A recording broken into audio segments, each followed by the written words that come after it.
Bonjour et bienvenue dans cette nouvelle vidéo, toujours consacrée au macro Excel. Donc aujourd'hui, on va continuer la vidéo de la dernière fois consacrée aux fonctions et aux procédures. On va commencer par regarder comment créer des fonctions personnalisées pour Excel. Ensuite, on verra comment rendre une fonction accessible depuis n'importe quel fichier.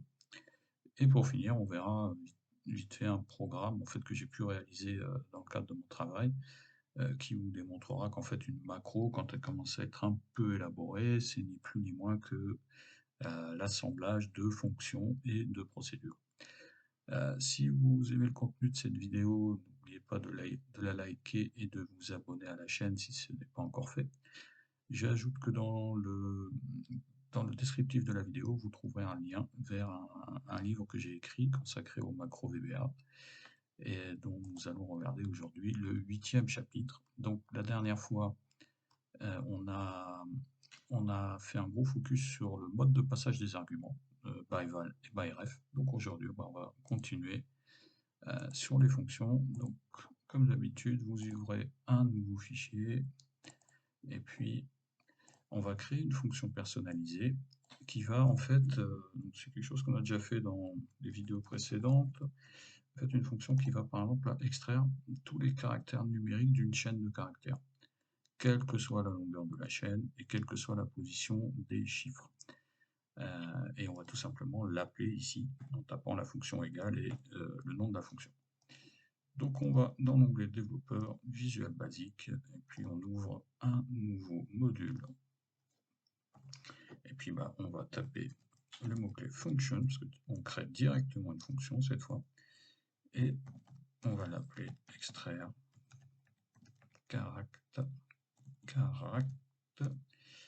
num.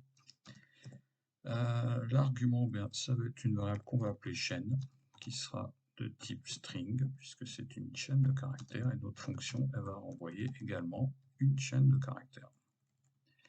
Voilà. Donc, pour analyser chaque caractère, on va avoir besoin de faire une boucle qui va en fait analyser chaque caractère individuellement. Donc pour ça, on va avoir besoin d'un compteur. Donc on va appeler ça i. Ensuite, on va avoir besoin d'une chaîne dans laquelle on va stocker tous les caractères numériques qu'on va trouver. Donc on va appeler ça chaîne num, qui sera également de type string, et une variable dans laquelle en fait on va stocker chaque caractère qu'on doit analyser. Et ça sera également une variable de type string. Donc on fait une boucle for qui va de 1 jusqu'à la longueur de la chaîne. Donc ça, c'est la fonction lenChain qui va nous renvoyer cette valeur. Ensuite, on va analyser chaque caractère individuellement. Donc chaque caractère, c'est caract. Et caract, on va lui dire que ça vaut mid. Donc mid, c'est l'équivalent de stx dans Excel. Donc mid, de quelle chaîne on traite? Eh bien, la variable chaîne. La position, ça sera la ième position. Et on veut un caractère à la fois. Et ensuite, on fait un test, on dit if is numérique. Donc si ce caractère individuel est numérique, alors, et là même, il faudrait même être un petit peu plus précis en disant que si ce test est vrai. Et bien, qu'est-ce qu'on va faire dans ce cas? Eh bien, en fait, on va concaténer à notre chaîne qui contient déjà les caractères numériques qu'on a pu trouver. On va lui concaténer ce caractère individuel.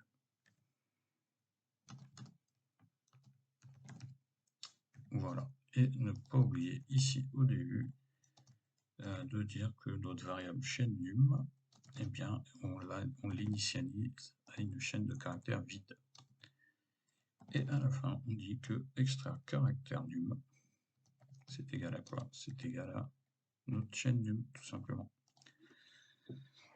Donc là, on retourne dans notre fichier et on vient taper égal. On tape les premières lettres et on voit là que notre fonction elle apparaît là en dernier. Ok. sur la cellule A1. Et voilà, donc on a bien là euh, nos caractères numériques qui sont extraits. Euh, donc maintenant, en fait, c'est-à-dire qu'on peut se servir de cette fonction n'importe où dans le fichier, mais par contre, on ne peut pas s'en servir dans d'autres fichiers. Pour ça, en fait, on va passer par le classeur des macros personnalisés. Donc pour ça, il faut déjà voir si ce fichier existe ou pas. Alors pour ça, vous venez ici dans la fenêtre d'exécution, vous tapez point d'interrogation, application, point, startup path, ici. Vous appuyez sur Entrée et ça vous donne en fait l'adresse du fichier des macros personnalisés. On va aller sur le C. Donc là, on voit que notre dossier XL Start, il est bien présent. Par contre, on voit qu'il n'y a rien dedans. Ce qui est normal parce que moi, de mon côté, j'ai jamais enregistré de macro personnalisé dans ce dossier. Donc là, ce qu'on va commencer par faire, on va sauvegarder notre fichier qu'on vient de créer là. Donc sur le bureau, par exemple, c'est un fichier macro, donc XLSM. Et puis là, on va l'appeler mes fonctions, par exemple.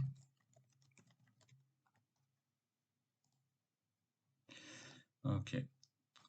Et en fait, ce qu'on va venir faire, on va fermer notre classeur, là, on en ouvre un autre, et on va enregistrer en fait une macro personnalisée. Et le fait d'enregistrer une macro personnalisée dans le dossier des macros, personnalisés, en fait, va nous générer le fichier en question. Donc on vient ici, on appuie sur enregistrer une macro, donc peu importe le nom. Par contre, il faut qu'elle soit bien dans le classeur des macros personnels. Voilà. Bah ici, bon, on fait n'importe quoi, peu importe. Ensuite, on arrête l'enregistrement. Et on va venir, pareil, on va venir enregistrer ce fichier sur le bureau. Donc là, par contre, c'est un fichier XLSX. Voilà.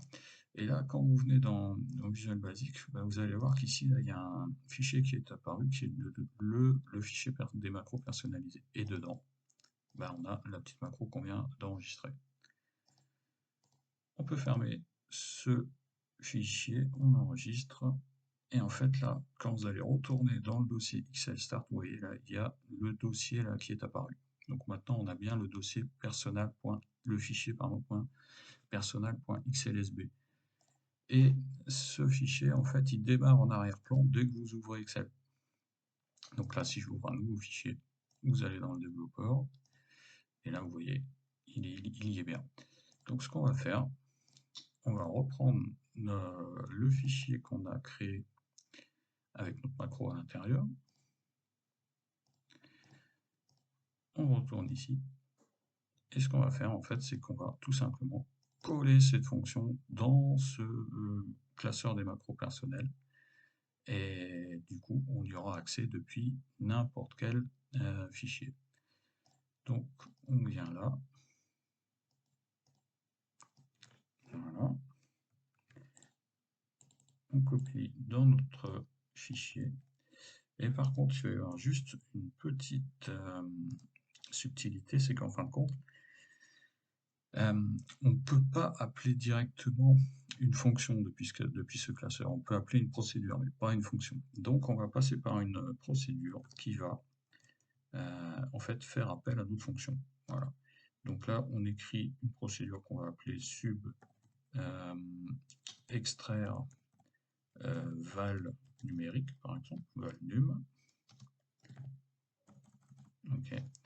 Et on va dire que, en fait, on va un peu transformer ça. Et on va dire qu'en fait, on va sélectionner par exemple une cellule. Et quand je sélectionne une cellule et je lance la macro, eh bien le résultat apparaît dans la cellule qui est située à droite de la cellule sélectionnée. Donc là, c'est-à-dire que si je viens ici et je lance un macro, j'aurai le résultat qui va apparaître ici. Donc, on retourne là-dedans et on va dire que on va avoir besoin en fait déjà de savoir dans quelle cellule est notre valeur. Donc pour ça, on va dire que on va venir stocker ici une valeur, donc on va dire que on crée une variable qu'on va appeler val as string. Ok. On va créer une variable cellule.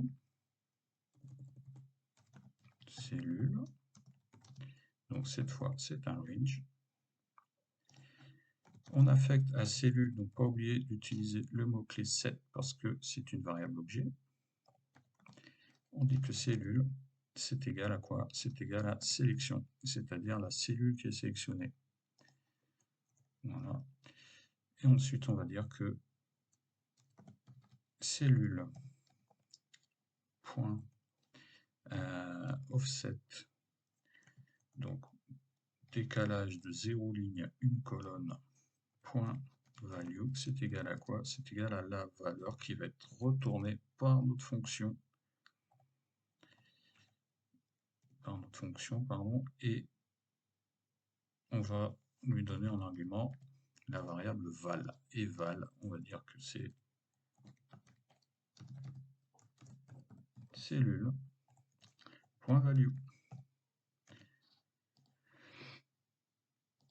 Donc maintenant, si on revient ici, on se met dans la cellule en question, A1, on vient ici, on clique sur macro, et on exécute, et on a bien la valeur qu'on retrouve ici dans la cellule d'à côté. L'avantage également de faire comme ça, c'est que là, par exemple, si on a plusieurs cellules, hein, mettons, eh bien, on pourrait très bien en fait dire on sélectionne nos 3 cellules, on appuie sur le bouton et on a le résultat à côté. Donc pour ça, il faut un petit peu transformer notre macro. Et on va dire qu'on va déclarer une deuxième variable qu'on va appeler cellule, mais au pluriel, as range. On va dire que cellule au pluriel est égal à sélection. Et au lieu de faire ça, on va faire une petite boucle et on va dire que for each.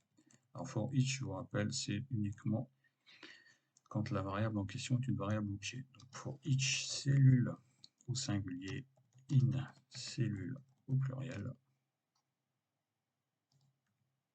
Voilà. Next.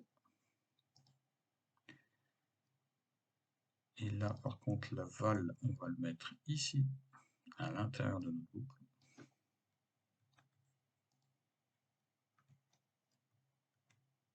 Voilà. Donc là, on affecte la valeur de chaque cellule à la variable val et on retourne pour chaque cellule individuelle cette valeur. Donc si on retourne maintenant sur notre classeur, on sélectionne 3 cellules et on lance notre fonction. Et là, on a bien le résultat qui apparaît pour chaque fonction.